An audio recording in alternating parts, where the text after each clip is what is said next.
Hi, I'm Christa Jacobson, headmistress of the Budo, and today I'm going to make a video for you guys, and I'm going to discuss the differences between happiness and joy.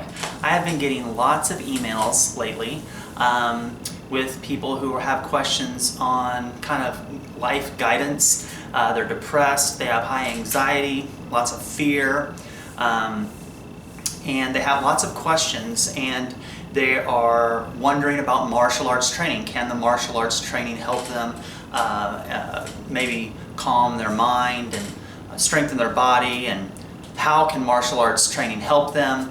And once they get the ball rolling and we start talking about martial arts, the training of martial arts, how that helps people in their life, we usually get to the point where I have to discuss the differences between happiness and joy. And a lot of people think that they are the same thing. They go hand in hand. In fact, they're not. They're two completely different emotional traits. And today I'm going to discuss the differences on this video so that I can always use this as a reference, okay? Now this video is going to be unedited, so I'm just gonna spitball it here to the camera. So if I do fumble my words a little bit, stay with me, but I'm not going to edit the video. I do want to say before I get going is, a while back I made a video called What is Happiness?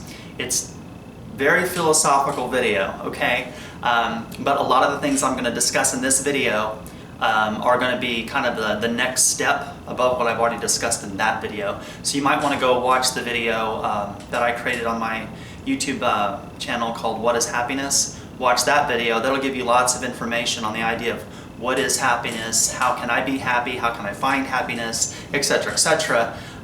Watch that video, and then when you get to this, it'll make more sense, because I might say some things that may or may not be make sense, and I might say some things where I don't give the exact definition of or meaning behind what I'm saying, but it would have all been on that video there, okay?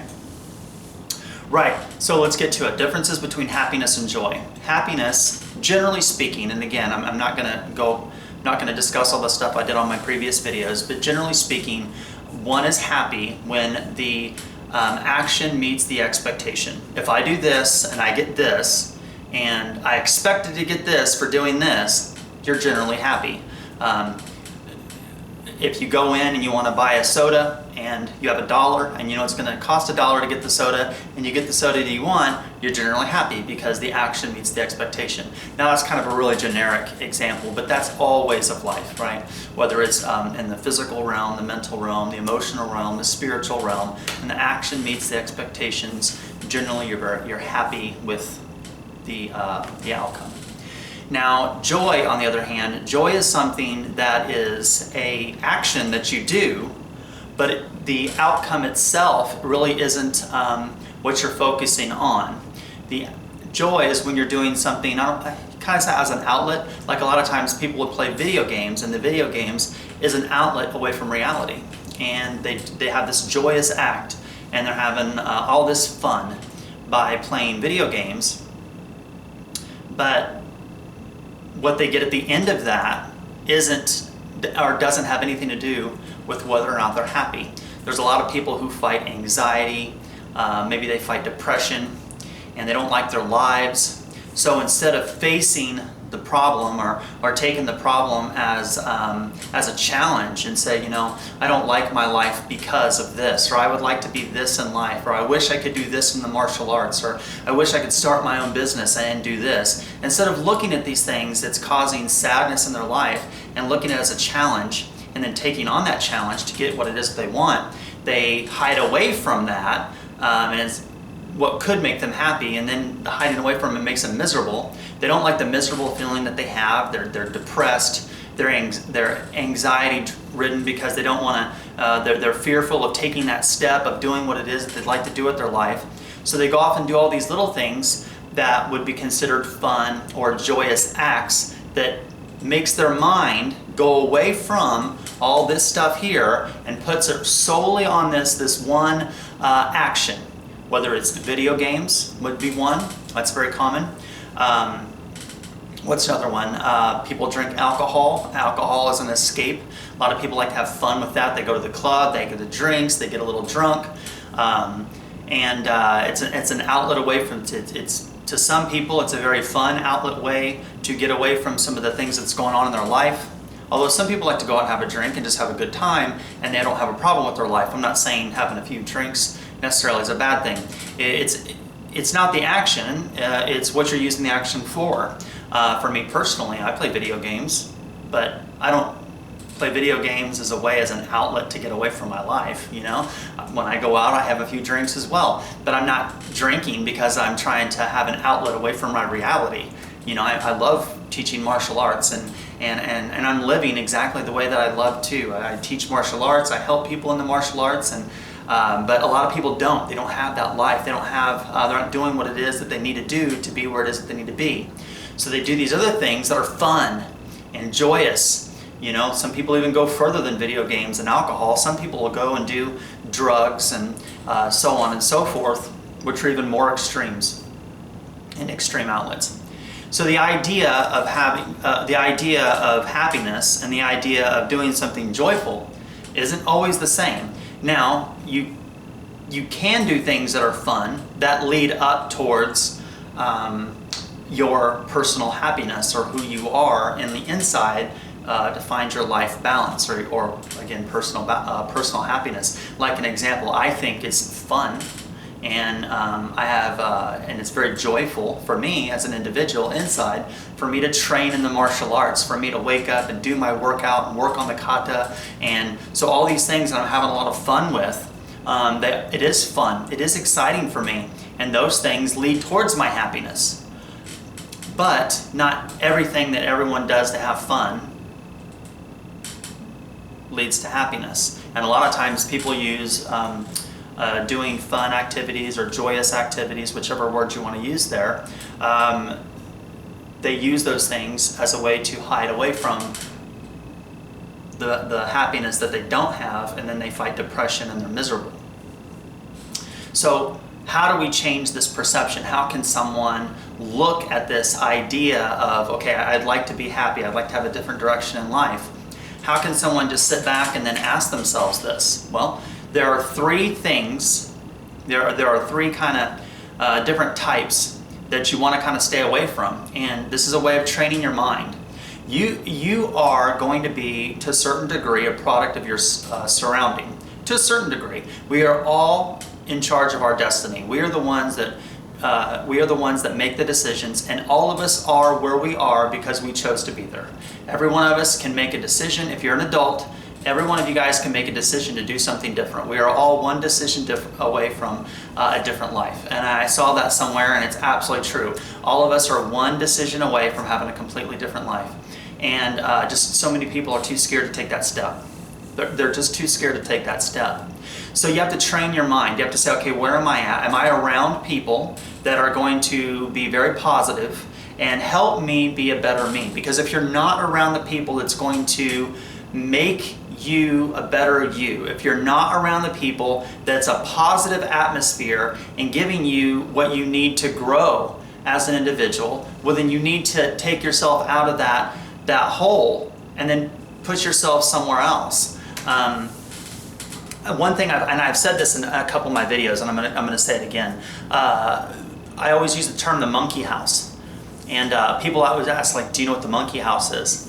And I thought, you know, monkey house is at the zoo. Okay, and I use this analogy, but when you go to the zoo, everyone wants to see the monkeys and the chimps and the gorillas and, you know, that kind of thing. And when you walk in the monkey house, I want you to picture you're walking this big house, this big building, and it's a circle. You walk all the way around. And once you walk in, you know, you start looking at the monkeys and the chimps, and then you get to the gorillas and all these different types of monkeys as you're walking through this big building at the zoo.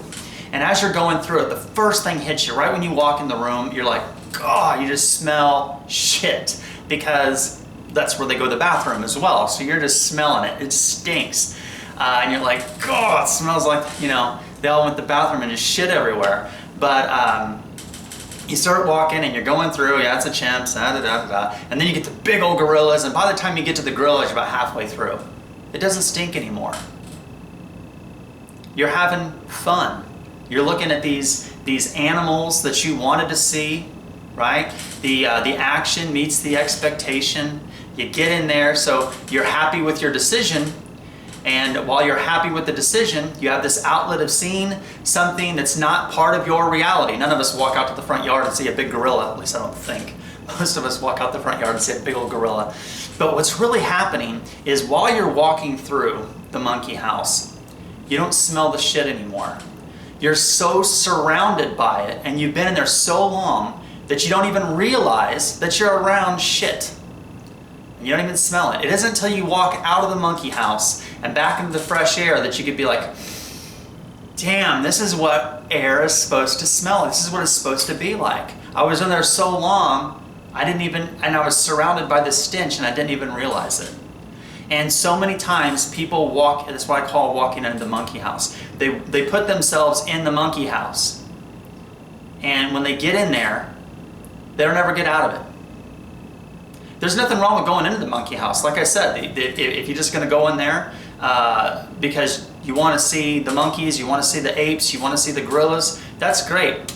Action is going to meet expectation. If you want to see monkeys, walk into the monkey house. But if you're walking in there and the intent is different, you're going in there because you don't want to be outside. You get so used to being around shit, it's very hard to leave it because it's what you're used to. And a lot of people don't want to leave a shitty situation because they're used to it. They feel safe. You know, and it sucks to say, but it's acting like a coward, right? So when you see people in this situation, you usually, when you see people who live in the monkey house, right? And I'm using this as kind of this idea here.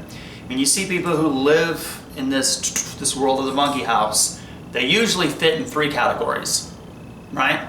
Usually 3 categories. Number 1 category is we're going to call this the venters. The people that's always venting about something. Now, if you think about the venter, those are the people who are always bitching, okay? But the ones who are bitching, it isn't just that they're bitching and complaining.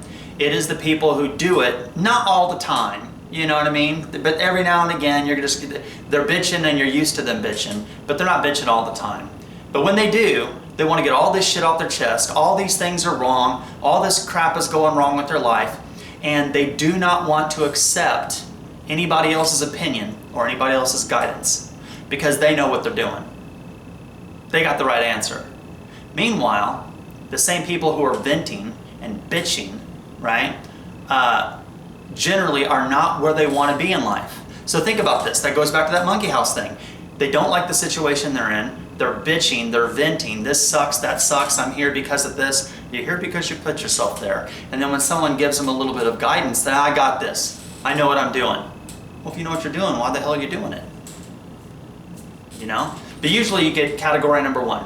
We're going to call them the venters. Or you get category number 2.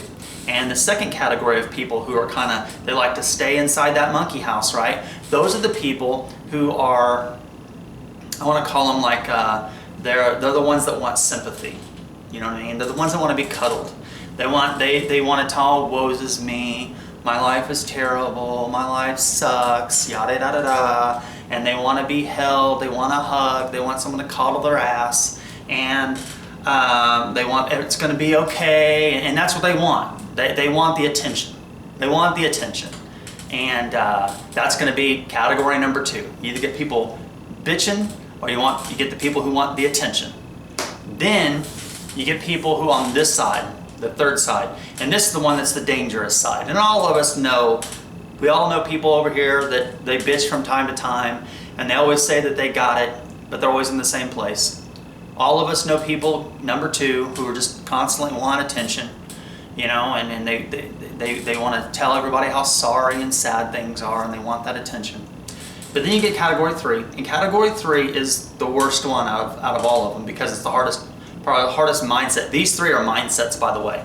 All 3 of these mindsets are people that live in the monkey house. I don't know if I said that earlier or not. But anyway, this third mindset over here, the people who are just like chronic bitching. It's like every day bitching. They can't have a good day. Every day you see them, every fucking day that you see them, they're bitching. this is wrong, that's wrong, this shouldn't be like this, and, you know, fuck them and fuck that administration and fuck my job and fuck my boss and my life, you know, and there's, everything is so fucking negative. And it's, this mindset is just like, at least the one over here that's just bitching over here, category 1, they're bitching about certain things every now and again. But you could meet this person and 3 out of 4 days they don't bitch at all. But that 1 out of every 4, man, they just don't stop bitching. This one is always like a cuddle bug, you know, they want attention every damn time you see them, and that one don't ever stop bitching. And all 3 of these mindsets are people that just live in that monkey house. They don't ever want to get out of the monkey house because it's comfortable. See, the thing is people don't like where they are, but people also don't like change. It's the constant mind fuck, isn't it? You want to be successful. Well, to be successful, you have to do something that you haven't done. Because clearly, if you were doing what you're doing, you'd be more successful than what you are. But the reason you're not successful is because you're not doing what it takes to be successful. I mean, the idea that people can do nothing and be successful is never going to turn into reality because there's too many people willing to bust their ass to be successful. So you cannot live in this idea or this fake, you know, made up world of I'm going to do nothing except bitch and then my life is going to be better. Well, that isn't going to happen. At least it never has happened for me. Everything that I have, everything that I've ever done, I've got to where I am because I've busted my ass to get to where I am. You know, I have thousands of students to study with the Budo. I've got 50 plus DVDs in my store. I wrote 6 books. I've got the online Ninjutsu dojo. Students come into the dojo here and train with me, so on and so forth. But none of that happened because I just sat there and just thought, damn, one of these days I want to write a book. One of these days I think I'm gonna, you know, start teaching and have an online dojo.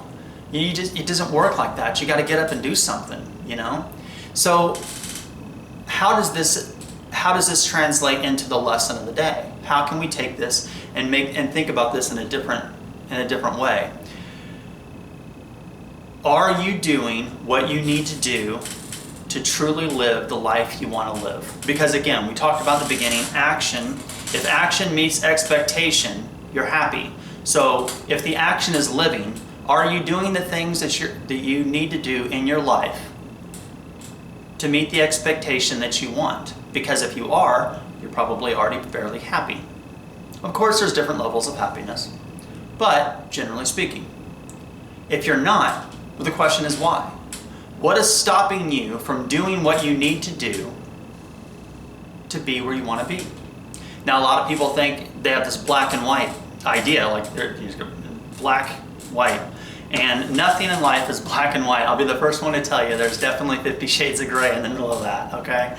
You cannot just like shut your door on this group of people and then talk to that group of people. Because the reality of it is all of us have people in our life that we love. All of us have friends, people who's helped us out, people who have sacrificed to help us out. And you know, you cannot shut the door on the people that have loved you and supported you. It's being an asshole.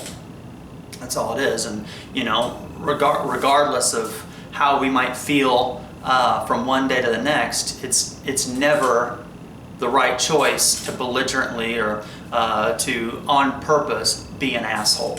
So you will never find happiness when you're disrespecting other people. You'll never find happiness with yourself when you're degrading other people. You'll never find happiness with yourself if you deliberately not talk to the ones who love you or not talk to the ones who supported you and so on and so forth. You're never going to be happy because ultimately probably your happiest moments is when you were with those people and they were helping you do things. And probably the most happy times that you had when you were in good moments and good memories and good times is the memories you had with them. So you can't just shut your door on those people because they're the ones that have provided that already for you in your past. So you have to ask yourself, what can I do to get to where I want to be? And all of us have to make that decision. You're the only one that can do that. And too many times, people are too scared to do that. So here's the steps that you need to do. Take a step back and ask yourself, what is it that I want out of life? What do I want to do? Right?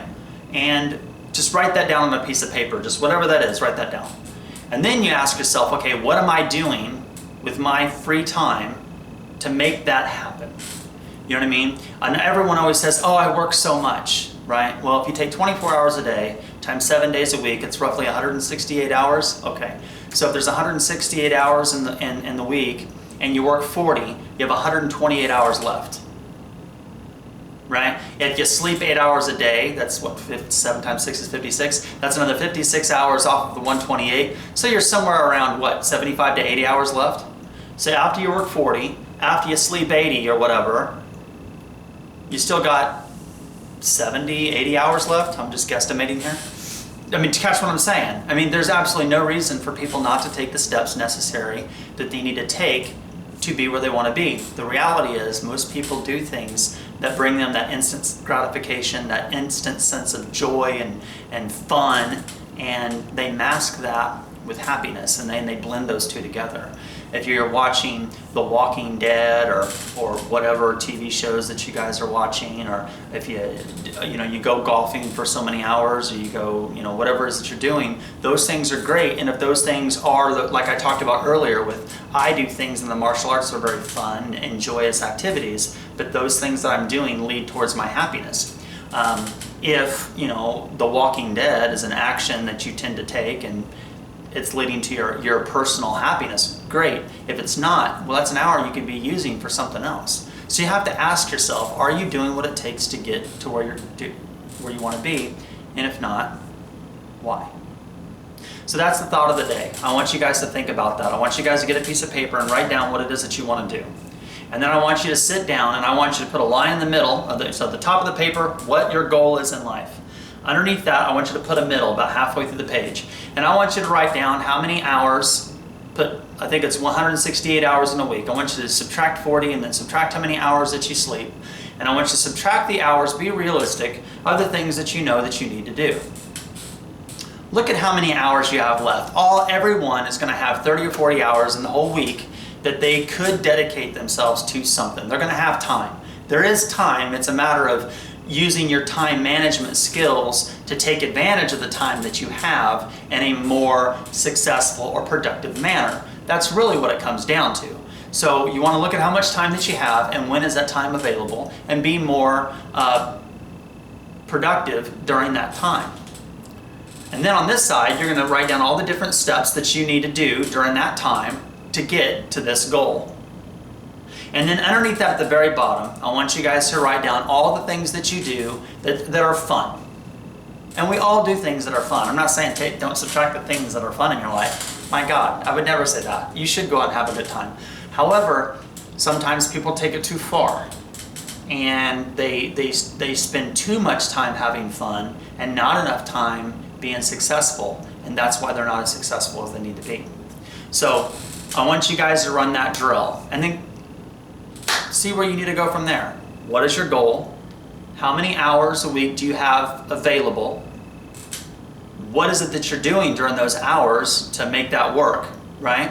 And then underneath that, what are all the hours that you use that are absolutely made for fun, right? So let me grab my phone. I want to tell you how, if you do easy math, my math isn't that great, so if I take 24 hours a day times 7 days a week, that's 168 hours in the week. If I subtract 40 hours, most people work 40, you get 128. I want you to remember 128 because if you take 8 hours, if you sleep 8 hours a night times 7, that's 56. So you take the 128 and you subtract 56. So you have 72 hours left. So 168 hours a week, right? If you work 40, you work 40 hours and then you sleep 56 hours, so you're sleeping more than you're working, you still have 72 hours left. Think about that.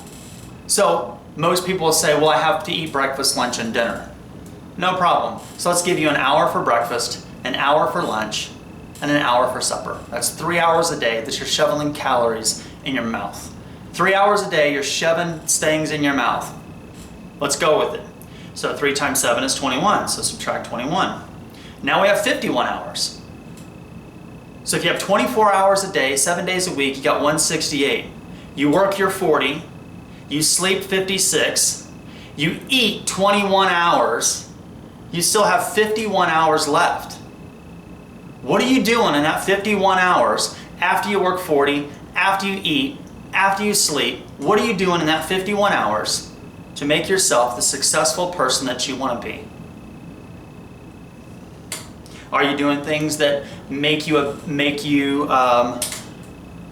better mind, body, spirit? Well, some people will say, well, out of that 51 hours in a week, I might go to the dojo 3 to 5 hours a week. That's great, because the dojo provides an atmosphere for you to train your body, get you more healthy, helps train the mind, helps train the spirit.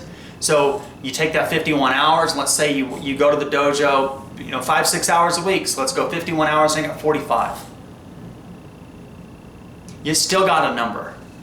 At the end of the day, no matter how you want to shake the stick, 168 hours, you work 40, you sleep 56, you eat 21, you go to the dojo for 6, you have 45 hours left. You still have more hours left that you can use to be successful than the hours spent working to get a paycheck. If you want to be happy, I promise this, if you want to be happy, you need to do what you're passionate about. Chase your passion, don't chase the paycheck. And sooner or later, the job that you have, instead of doing this part-time, doing your passion part-time, sooner or later it'll change, because you'll start doing things that will provide financial security with what it is that you want out of life, right? Life is too short. Life is way too short. Don't shortchange yourself. Don't do something that is going to keep you from being who you want to be, right? And that was the difference. That's the idea of this video. I know it's long and I kind of went off there a little bit, but really I wanted to talk about the idea between happiness and joy. And joy is another word that we can use for fun. So joyous acts, fun times, good times. And so many people, I can promise you, out of that 45 hours that's left, someone's going to be like, well, I watch this show and American Pickers, and I watch The Walking Dead, and I watch I Think You Can Dance, and whatever, whatever the shows are. And everyone's got 2 or 3 shows a night that they watch, and everyone does this. And it's like, there's a lot of these things, like, do you really want to lay down in the bed knowing any second you're going to take your final breath and be like, damn, if I just didn't, dedicate so much time to The Walking Dead, I could have done some of the things that I wanted to do with my life. Was it really that important? And maybe it is important to some people, maybe it is. But I'm just saying, I'm not trying to take a shot at The Walking Dead, by the way.